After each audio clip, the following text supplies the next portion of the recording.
Senhor, aqui está o teu povo reunido, neste momento, neste lugar, para exaltar o teu nome, te louvar, pois todos reconhecemos que o Senhor é o nosso Deus, aquele que nos assiste em todas as nossas necessidades.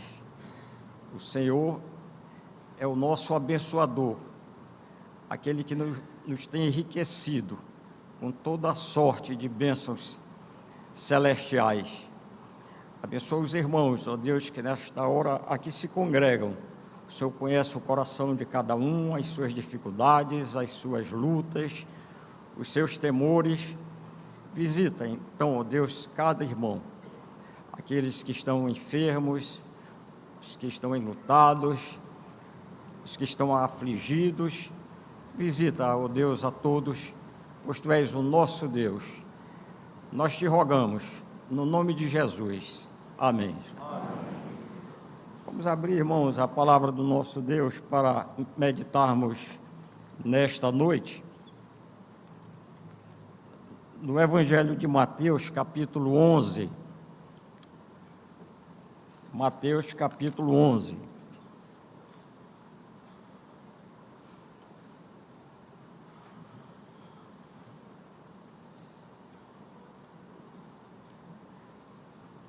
Verso 28, Mateus capítulo 11, verso 28. Diz assim a palavra do nosso Deus: Vinde a mim, todos os que estáis cansados e sobrecarregados, e eu vos aliviarei. Tomai sobre vós o meu jugo e aprendei de mim, porque sou manso e humilde de coração, e achareis descanso para a vossa alma. Repitam comigo a parte B desse verso. Porque sou manso e humilde de coração. Vamos dizer mais uma vez. Porque sou manso e humilde de coração. Jesus, acabamos de confessar, recitando o credo. Jesus, o gerado de Deus, o verdadeiro Deus, Deus verdadeiro, Deus de luz, resplendor da glória de Deus, expressão exata do ser de Deus, é quem testemunha isso. Eu sou humilde de coração, eu sou humilde de dentro, na minha essência. E nós vamos falar sobre humildade. Estamos vivendo num mundo muito complexo. O mundo das redes sociais, o mundo da fantasia, o mundo do engano, do auto-engano, onde tudo é sucesso, tudo é maravilhoso, tudo é bonito, tudo é sensacional, em que as pessoas, muitas delas estão se tornando humilhadas, cabeça baixa, desgostosas, até suicídios, porque não conseguem o ideal que outros conseguem, no mundo de famosos, de celebridades, no mundo de fake news, de falsidade, de aparências. E a gente ouve este que é o verdadeiro Deus, Deus de Deus, verdadeiro Deus, dizer: eu sou manso e humilde de coração. E ele diz: vinde a mim, todos vós que estáis cansados dessa falsidade, dessa irrealidade, desse mundo que nós estamos vivendo, que vocês conhecem e sabem muito mais do que eu. Então nós vamos tratar de humildade. Só que quando a gente trata do bem, vai meditar sobre o bem, a gente pensa sobre o mal. Quando a gente vai falar sobre luz, a gente pensa sobre trevas. Vamos falar de humildade, mas eu gostaria de introduzir este tema pensando um pouco no orgulho. O orgulho. Ezequiel traz uma revelação de Deus muito importante.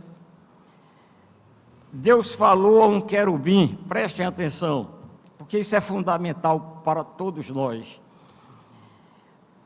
Tu és a marca da perfeição, cheio de sabedoria, de formosura. Tu estavas no jardim de Deus, de pedras preciosas te cobrias. Eu te criei e te estabeleci como ungido da guarda. No Monte Santo habitavas, no brilho das pedras andavas. Perfeito eras nos teus caminhos, até que se achou iniquidade em ti. Por quê? Teu coração se engrandeceu por causa da formosura, teu coração se exaltou por causa da tua formosura, esse querubim. Assim corrompeste a tua sabedoria por causa do teu brilho, de tua luz, e foste expulso do céu, e eu te lancei sobre a terra. Isso está lá em Ezequiel, no capítulo 28, o Senhor falando a esse querubim. Isaías recebeu revelação também sobre esse querubim. E Isaías diz: ó estrela da manhã, filho da alva, caíste do céu, pois dizias no teu coração: eu subirei acima das mais altas nuvens, acima das estrelas de Deus eu subirei, e me assentarei no trono, e no monte da congregação me assentarei, e serei semelhante ao Altíssimo. Mas foste lançado para o reino dos mortos, no profundo do abismo, nas trevas. Isso está lá em Isaías capítulo 14. O que foi que aconteceu com esse querubim?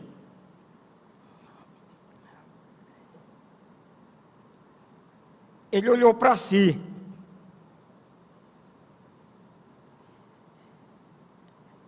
E contemplou a sua beleza,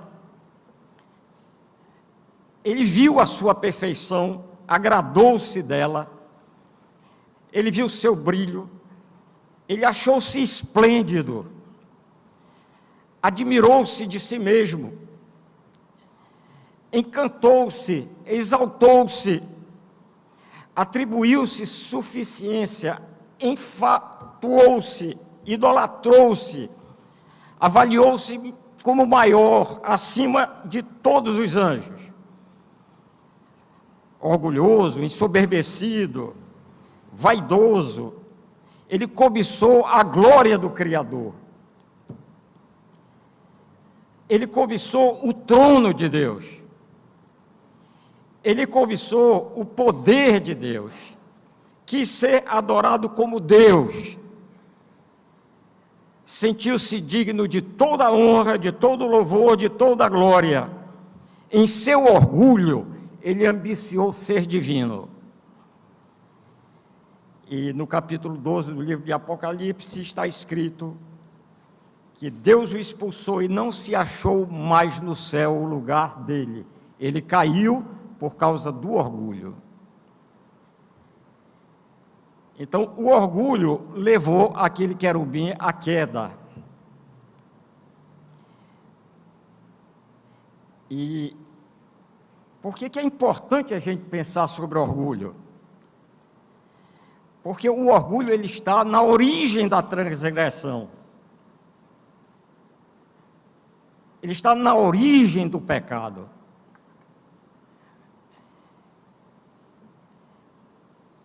E esse pecado do orgulho não é o pecado no corpo, é um pecado no espírito. É um pecado que está latente em nós, enraizado em nós, íntimo. É um sentimento permanente, intenso.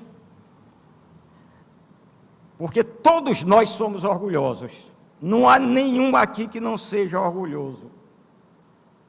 Todos nós somos orgulhosos. Todos nós temos esse sentimento do orgulho. Vejam, o orgulho está tão latente em nós que somos capazes de sentir orgulho de nossa própria humildade. Nós nos orgulhamos de ser humildes. Por isso, o orgulho é algo muito sério. Sabem por quê? Porque o orgulho tem tudo a ver com o diabo. O orgulho tem tudo a ver com o diabo. Pelo orgulho ele caiu. E pelo orgulho ele foi tentar Eva.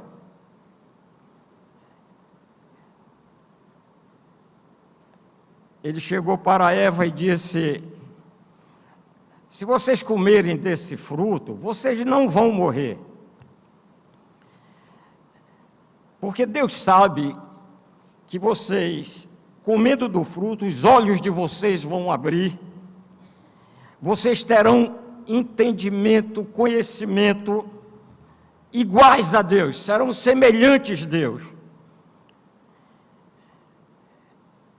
Ele seduziu e tentou Eva ao orgulho. Por vezes se diz que o pecado de Eva foi por curiosidade. Ela viu aquele fruto e quis comer o fruto para sentir o sabor do fruto. Mas o problema não era o fruto, era o que estava por trás do fruto.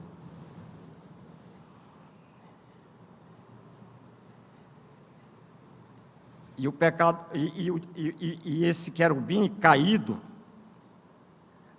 aquele anjo de luz que caiu e que se tornou príncipe de trevas, queria despertar neles o sentimento que era dele, Lúcifer, anjo de luz. Ele queria, e por isso caiu, ser semelhante ao Altíssimo, ser igual a Deus. E ele tentou Eva para querer ser também igual a Deus, despertando nela o orgulho que foi a causa da queda dele. Ele queria ser semelhante ao Altíssimo. Adão e Eva queriam ser iguais a Deus, ter conhecimento como Deus. Queriam ser mais. E Adão e Eva comeram do fruto, e como querubim caíram, e com eles nós caímos também. Então o orgulho, irmãos, é um pecado grave, gravíssimo. Sabem por quê? Porque ele não é estático. Ele evolui para a soberba, que é o orgulho excessivo. E depois evolui para a vaidade. É o mundo que nós estamos vivendo hoje. O mundo do orgulho, da soberba, da vaidade, que atinge as criancinhas, que gostam de se ver desfilando nas telas dos celulares, já orgulhosas, já vaidosas, soberbas.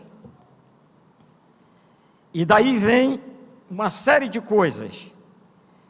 Vem o espírito da arrogância, todo orgulhoso é arrogante. O olhar altivo, a superioridade, a prepotência. A mente se enche de fantasias, com imagens de si mesmo. Senta-se num trono erguido por si próprio, dos mais altos lugares. Isso aconteceu com o diabo, com os anjos caídos, com Adão e Eva, e isso acontece conosco, porque também nós somos orgulhosos. Eles quiseram, como nós, muitas vezes, queremos ser o que nós não somos. E o apóstolo Paulo diz: não pense de si mesmo além do que convém. Antes, pense com moderação. Deixa de fantasia, deixa de querer ser o que não é, deixa de querer parecer aquilo que você não tem. Então Paulo vem e diz: não pense de si mesmo, não construa coisas altas e reais, não pense de si mesmo além do que convém. Antes pense com moderação, modera, vida moderada, pensamento moderado, coração moderado. Está lá em Romanos 12, 3.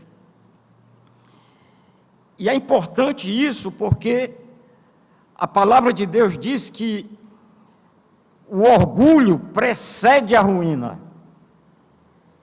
O orgulho precede a ruína. Vem queda. A vida orgulhosa, enfatuada, soberba, vaidosa, vai escorregar ali na frente. O tapete vai ser puxado.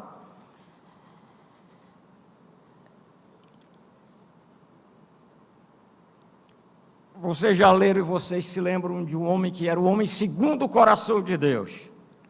Como era o nome dele? Davi. Um dia Davi mandou fazer o censo para saber quantos soldados tinha. Israel estava bem, vitorioso, glorioso, cantado. Todos cantavam aquele homem, as suas vitórias. E os conselheiros de Davi disseram: não faça isso, não conte, mas Davi o convenceu, e eles saíram para fazer o censo, e dentre outros números eles trouxeram para Davi que Israel estava com 1.300.000 soldados que puxavam da espada. Davi já havia mandado fazer muitas vezes o censo, só que dessa vez Deus não gostou do que ele fez, Deus não aprovou, Deus não se agradou. Sabem por quê? Porque ele se ensoberbeceu. Ele estava grande demais, orgulhoso, vaidoso, Davi. E veio uma peste de 3 dias, que matou 70.000 homens de Israel. E Davi viu o que fez, aí clamou: Senhor, fui eu que pequei. Olha o que o orgulho faz no coração. No coração. Salomão, todos sabemos, orgulhoso pelo seu êxito, a nação cresceu, uma rainha, a rainha de Sabá, foi visitá-lo, e diz a Bíblia assim mesmo, literalmente, que ela ficou como louca quando viu toda aquela riqueza e sabedoria de Salomão. Mas Salomão se ensoberbeceu,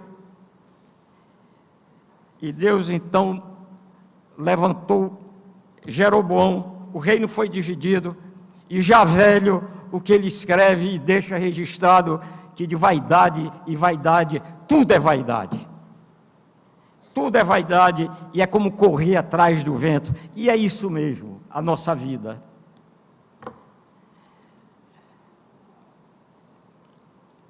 Um dia Herodes, vestido de trajes reais, no trono, fez um discurso que encantou a multidão.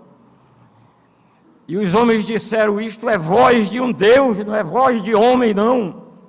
E ele acreditou nisso, e envaideceu-se. Um anjo veio, tocou nele, e ele foi comido por vermes, e morreu ali na hora.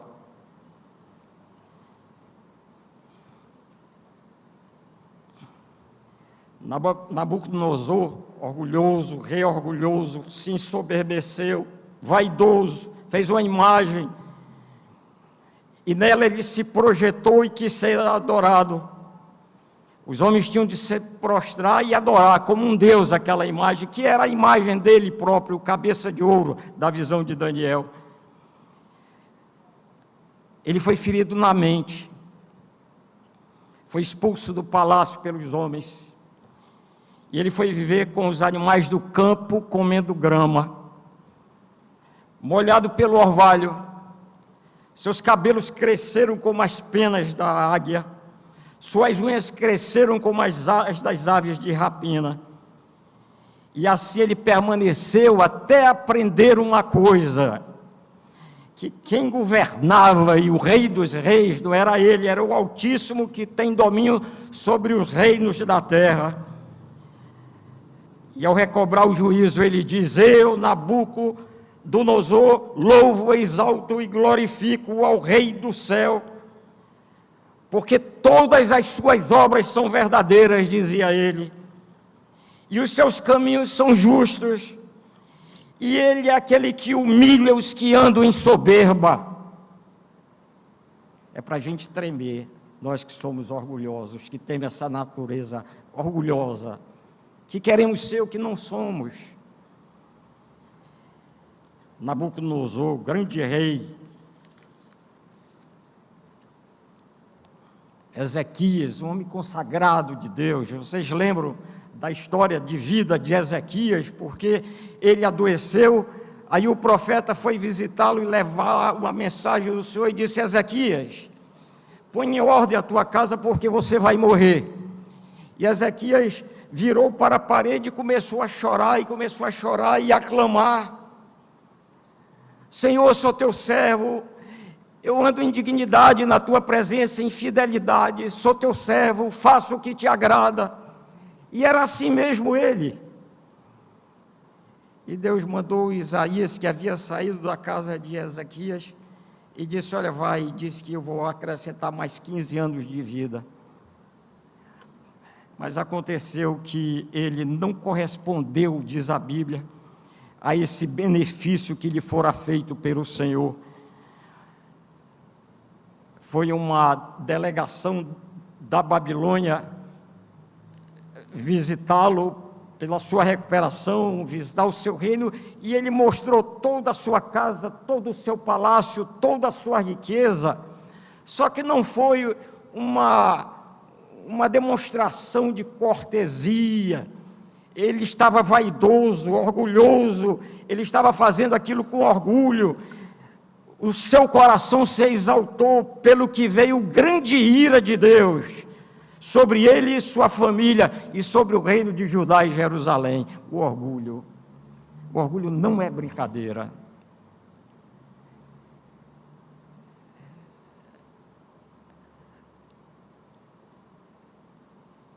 Não é que a gente não sinta alegria por nossas conquistas, por nossas vitórias, pelo nosso sucesso, pelo nosso êxito. É claro, devemos nos agradecer, mas nunca agradecendo o nosso braço, mas agradecendo a Deus, porque é Ele quem nos abençoa, que Ele é o abençoador, é Ele quem nos dá condição de recebermos as coisas, de termos as coisas. Mas não é para nós colocarmos nestas coisas o nosso coração, a tal ponto que fiquemos ensoberbecidos. Olha como é a nossa natureza. Nem Ezequias, nem Davi. Esse pecado é terrível, porque nós convivemos com ele. Ele estará conosco até o último suspiro da nossa vida. Então o pecado é gravíssimo, ele faz com que o homem eleve seu coração, não dando glória a Deus e nem reconhecendo os feitos do Senhor. Não há gratidão no orgulhoso, porque sou eu que consegui isso. E as consequências são gravíssimas para a vida orgulhosa. Aí vem Jesus, e sinto a beleza do texto. Eu sou humilde de coração. Jesus, o que confessamos há pouco, lendo o credo de Niceno, Jesus, Deus do Deus, Senhor.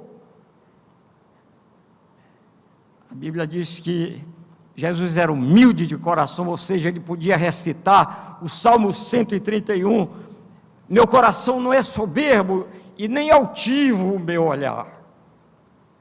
Jesus, o coração de Jesus, sendo quem é, ele era humilde.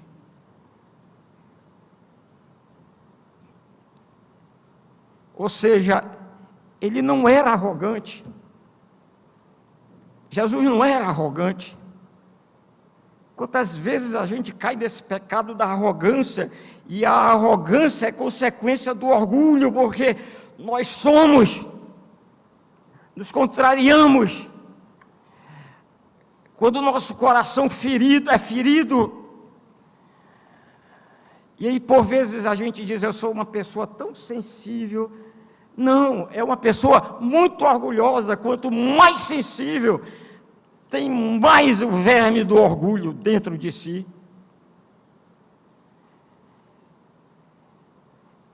E Jesus não era arrogante. Isso era visto no relacionamento com as pessoas. A Bíblia diz que ele não pisava a cana esmagada. Como tantas e muitas vezes nós gostamos de pisar a cana, vidas esmagadas, vidas quebradas, vidas feridas, arrasadas, destruídas, e nós pisamos. Jesus não fazia isso. Você lembra da mulher adúltera? Que os religiosos, orgulhosos da época, e o pior orgulho é o orgulho religioso. O pior orgulho é o orgulho religioso. Não é o seu orgulho por ter coisas ao seu redor, é o orgulho religioso. E lá estavam um bando de orgulhosos, com pedras nas mãos, levaram uma mulher adúltera à presença de Jesus. Disseram, essa mulher foi pega em flagrante adultério, e a lei manda que ela seja apedrejada. Tu o que dizes? Jesus não disse nada. Sentou-se ali no chão, na areia, e ele começou a escrever. Ninguém sabe o que Jesus escrevia, mas eu gosto daqueles que acreditam e dizem que o que ele estava escrevendo ali era o pecado de cada um daqueles religiosos. Ele continuou a escrever, e de repente, do mais velho ao mais novo, saíram, se retiraram. E Jesus pergunta, ninguém te apedrejou? Não. Ninguém te condenou? Não. Eu também não te condeno. Vai, levanta-te, vai, agora não peques mais. E a mulher se foi. Jesus não pisava a cana esmagada. E o orgulhoso, ele tem o maior prazer de humilhar o outro, de pisar a cana, de pisar a alma, o coração já esmagado. Jesus era simples. A vida dele era simples. Os hábitos dele simples. A sua humildade o fazia manso. Por isso que ele diz, eu sou manso e humilde de coração. No interrogatório religioso, um guarda certa vez deu uma bofetada em Jesus. Jesus, certamente, o texto não diz, mas uma bofetada de um homem forte, bruto, o jogou no chão, que ele já estava fragilizado, desde o Getsêmani. Ele cai e olha para aquele homem que os bofeteara e disse, se eu dei testemunho do mal, dá testemunho do mal, mas se eu falei bem, por que me feres? Eu ainda hoje penso que se aquele guarda não se converteu, ele olha para a mão dele e até hoje ele sente um remorso terrível do juízo de Deus. Bateu no Filho de Deus, no Jesus que recitamos há pouco. Certa vez os discípulos dele estavam numa discussão, e a discussão era saber qual deles ia ser o maior no reino dos céus, o importante, o principal, o que ia mandar nos outros. Jesus chegou e disse: olha, quem quiser ser o maior, sirva o menor. Ele tomou a toalha e lavou os pés deles.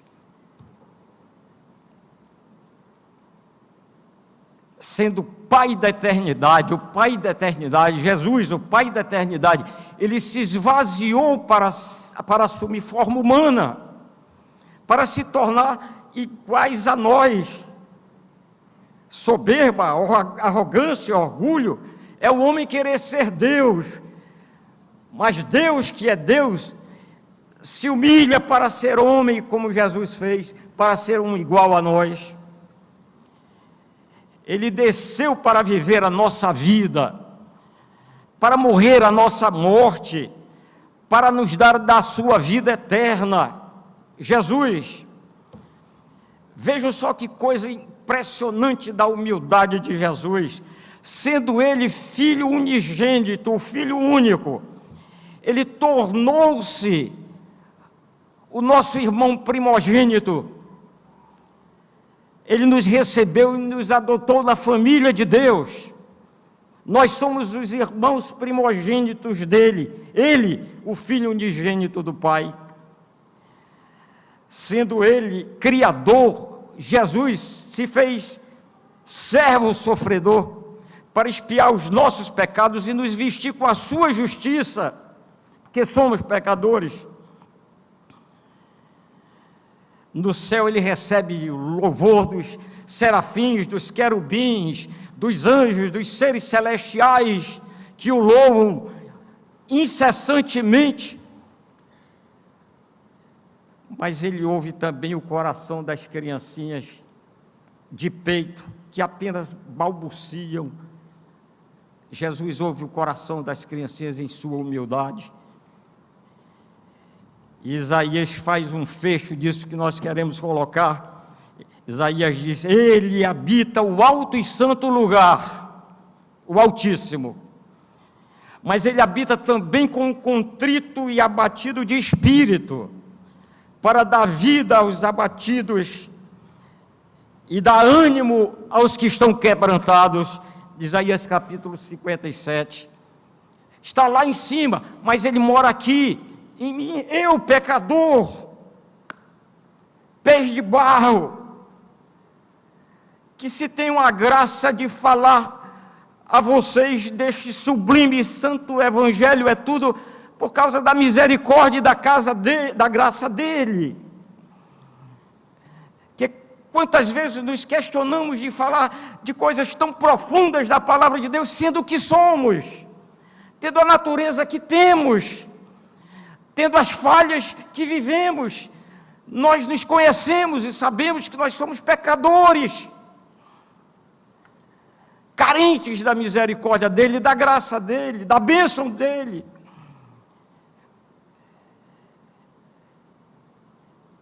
Mas ele habita no nosso coração. Indo para a conclusão, irmãos, se há uma coisa que nós devemos fazer, sabendo que nós somos pecadores e que somos orgulhosos, e que o orgulho está dentro de nós, latente, nós temos de rejeitar esse sentimento. Nós temos de rejeitar. E há um texto na palavra de Deus, que é uma doutrina que ela tem sido muito esquecida da teologia hoje. É a da mortificação. A doutrina da mortificação, baseado até no que Paulo diz: fazei morrer em vós a vossa natureza terrena. Ou seja, nós não podemos conviver com os defeitos da nossa natureza, da nossa enfermidade, com o pecado que nos foi transmitido, que nós herdamos, que nossos pais herdaram e que herdamos deles. Nós temos que fazer morrer o que é errado, que não agrada a Deus, que faz mal a nossa vida, o nosso espírito, a nossa alma. E nós devemos rejeitar esse sentimento do orgulho toda vez que ele aflorar, e pedir misericórdia a Deus e reconhecermos quem somos, e não há outra coisa a dizermos senão que nós somos pecadores. E isso é importante, irmãos, nós rejeitarmos e fazermos morrer esse pecado do orgulho, porque o orgulho é a causa de todas as tragédias da vida, da família, do casal, da pessoa, da comunidade. O orgulho está por trás das piores causas, das piores quedas, das piores desgraças, do caos. Ele é a causa de todas as tragédias dos homens, é o orgulho. Por isso que Deus abomina.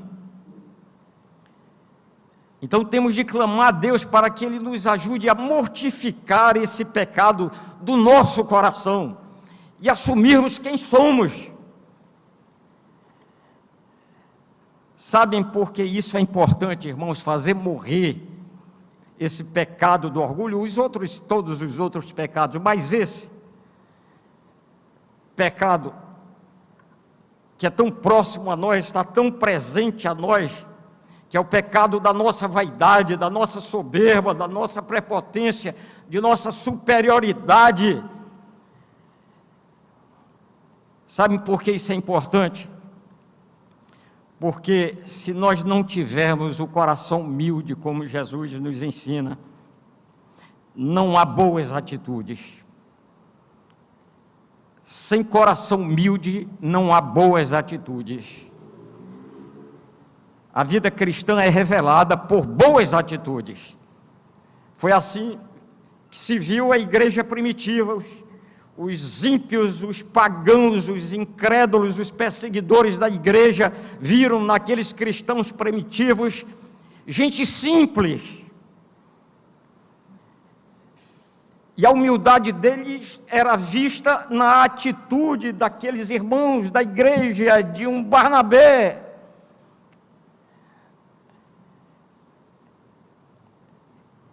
E segundo, sem coração humilde, não há vida de comunhão com Deus. Sem coração humilde, não há vida de comunhão com Deus. Então a gente pode fazer tudo, cantar com orgulho, pregar com orgulho, orar com orgulho. Podemos fazer tudo como faziam os fariseus, que é o tipo exemplo de religiosos orgulhosos daquele tempo. E porque eles eram orgulhosos e abomináveis ao Senhor, Jesus os chamou de sepulcros caiados, bonitos por fora, mas podres por dentro. Então, sem coração humilde não há vida de comunhão com Deus, porque o coração orgulhoso se afasta de Deus. O coração orgulhoso se afasta de Deus. Terceiro lugar, por que é importante nós fazermos morrer esse sentimento dentro de nós, toda vez que ele se levantar? Porque sem coração humilde não há vida devocional. Sem coração humilde não há vida devocional.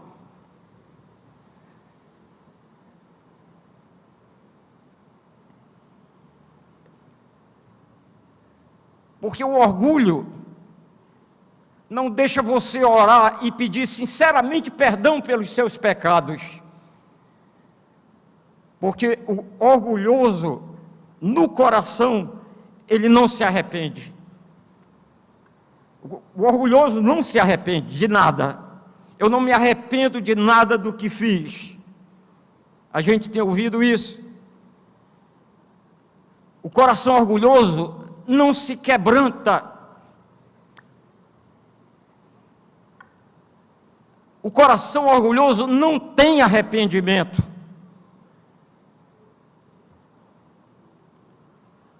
O coração orgulhoso não rasga o seu coração. E o Senhor fala: rasgai os vossos corações. Mas se há orgulho, ele não rasga o coração porque é orgulhoso.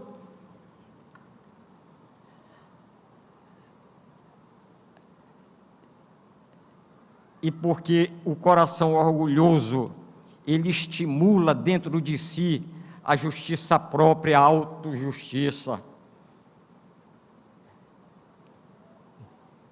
Em quarto, sem coração humilde não há verdadeira adoração. Sem coração humilde não há verdadeira adoração. Pode-se fazer tudo, mas sem coração humilde Deus não recebe adoração. Porque o orgulho nos diviniza, nos torna ídolos.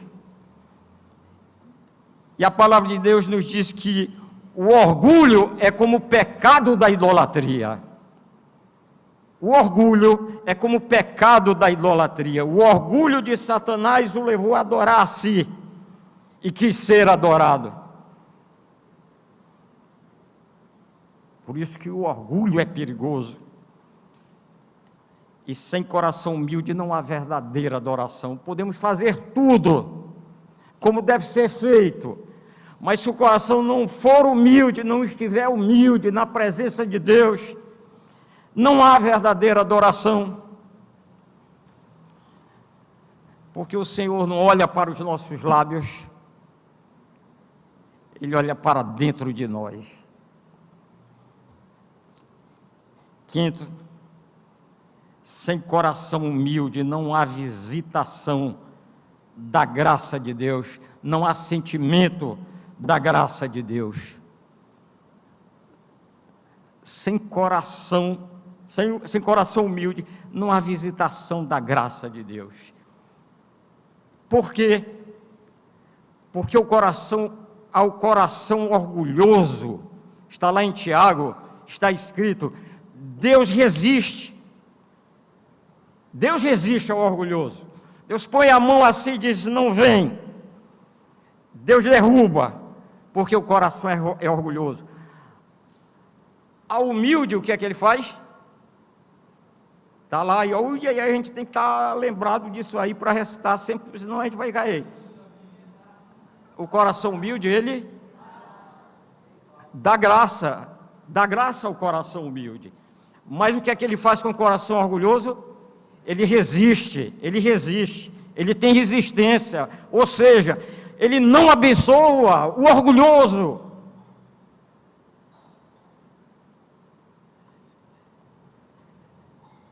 Vocês lembram, já indo para o encerramento? Paulo sentia um espinho na carne que o atormentava, ele mesmo diagnosticou esse espinho na carne como um mensageiro de Satanás que o esbofeteava. Uns dizem que era um demônio, Calvino tem esse entendimento, que certamente era um demônio que o perseguia a todo instante, outros um pensamento depressivo ou um pensamento obsessivo, tem várias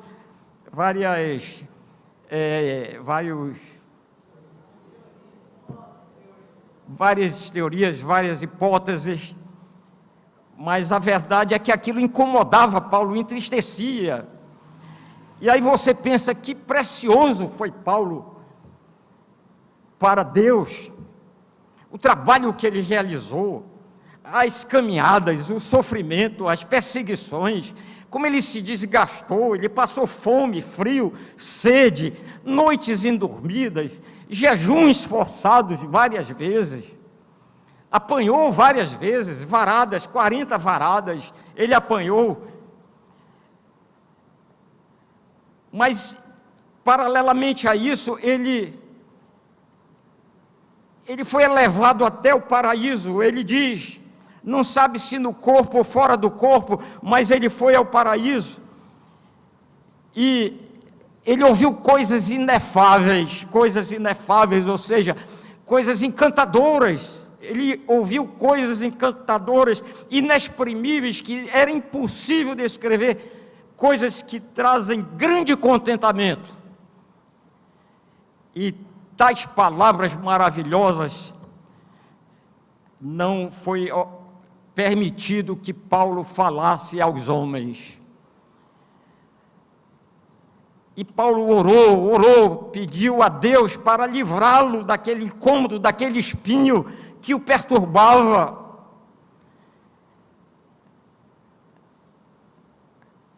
Mas a resposta que ele recebeu, não se sabe se o espinho lhe foi retirado em algum tempo, mas a resposta que ele recebeu para aquela ocasião foi: Paulo, a minha graça te basta, Paulo. Paulo, a minha graça te basta.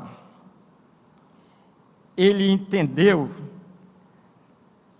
que lhe foi permitido ter aquele espinho na carne que o incomodava, para que ele não se orgulhasse, que é o mais importante de tudo. Melhor do que saber qual era o espinho na carne, era saber por que Deus havia permitido aquele espinho na carne de Paulo. E o que Deus permitiu era para que ele, e é o apóstolo Paulo que testifica e testemunha disso, para que eu não me orgulhasse, não me ensoberbecesse, não me envaidecesse com a grandeza das revelações que eu tive. Um espinho na carne. Irmãos, em nossa vida nós convivemos com alguns espinhos na carne.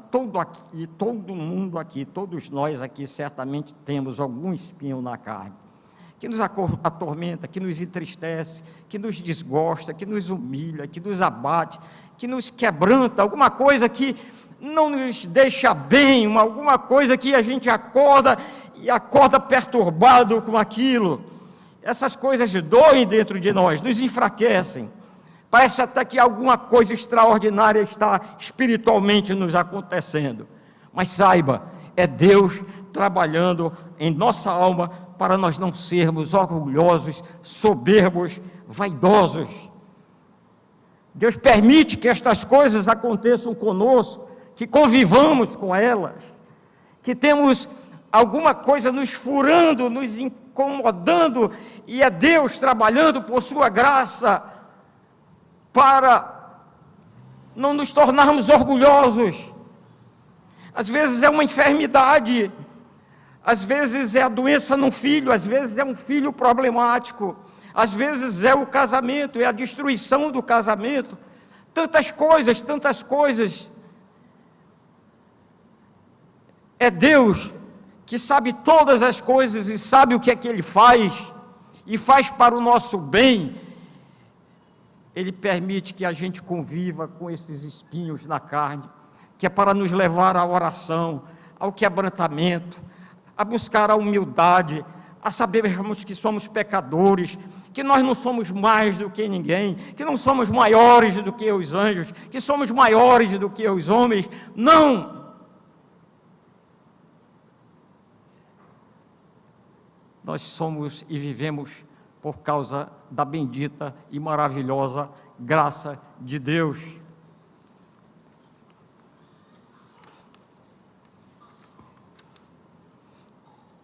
E certamente, irmãos, vocês e outros, nós, eu, já oramos tanto para que Deus tire certos espinhos da nossa carne.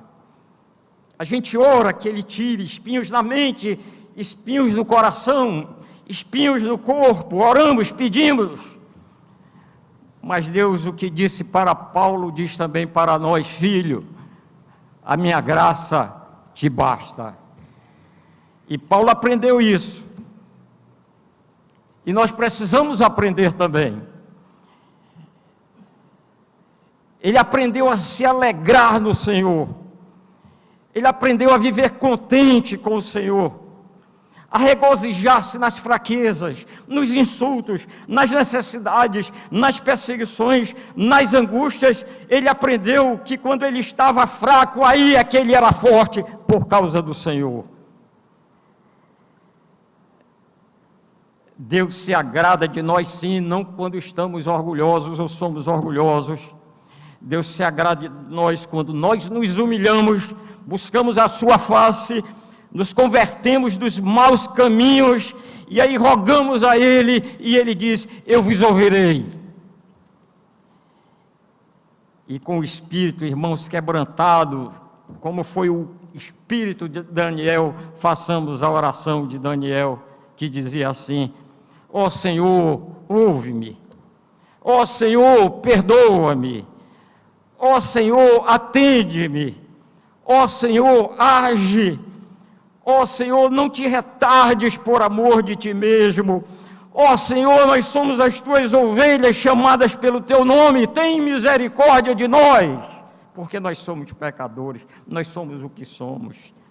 Vamos seguir a Jesus, porque os que seguem o caminho de Jesus, o caminho da humildade, Jesus disse no texto, acharão descanso para as suas almas.